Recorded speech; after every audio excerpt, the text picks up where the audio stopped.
carried from Georgia. When I finished, she patted my hand. Then she told me about the first time she'd ever voted. Like my grandfather, she had been incensed at the strictures of Jim Crow since childhood. Smart and quick, she had seen lesser minds advance because of racial discrimination. But she understood how the systems worked, and when her children became agitators in the civil rights movement, she warily supported their activism.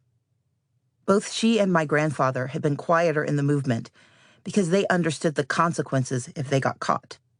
Putting food on the table and keeping their house kept both of them primarily on the sidelines. But Grandma had faced the menacing growls of the massive dogs used to control protesting crowds, and she had been violently sprayed by the water hoses used to remind blacks of their place. She'd gathered up the bail money to free her teenage son from jail when he got arrested registering voters. At one point, the local police were calling her regularly to interrogate her about the protest actions of her children. By the time the Voting Rights Act passed in 1965, she understood its significance. But she also knew not to expect immediate change, and she was right. Across much of the South, the implementation came very slowly.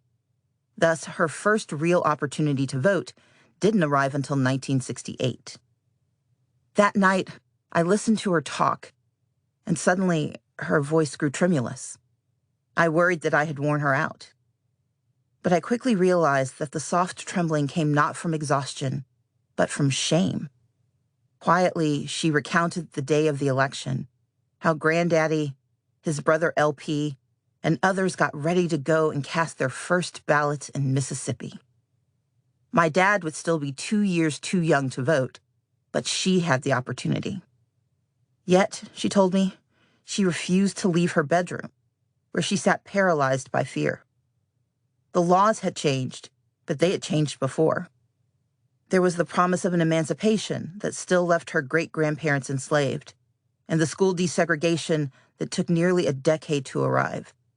But the right to vote carried the most significant victory, and she did not believe this promise was real. She explained how my grandfather called for her to meet them at the front door, but she wouldn't budge. Finally, he stormed down the hall and into the shadowed room. Impatiently, he demanded to know what was taking her so long when history awaited their arrival. Grandma squeezed my hand as she remembered the explanation she gave to her husband. "I'm afraid, Jim. I'm afraid of the dogs and the police. I don't want to vote." She covered my hand, and her eyes held mine. "Stacey, your grandfather got so angry. He reminded me about your daddy and your aunts and uncles, all those young black children who fought so hard to get these rights. And there I was, afraid to use them. I was ashamed of myself." Instead of cowering in the bedroom, fearing the worst, she followed the example of her children, the call of her conscience. She screwed up her courage, gathered her purse and coat, and told my grandfather she was ready to go. Together, they traveled to the precinct to cast their very first ballots. By her side, she clutched my hand again. The paper-thin skin stretched tight. She leaned into me and rasped, "I'm so proud of you, Stacey. I know I can't vote for you, but I'm so very proud that my granddaughter is on the ballot and our people can be heard." When I tell the story, it's not because of my grandmother's pride in my campaign, although that means a lot to me.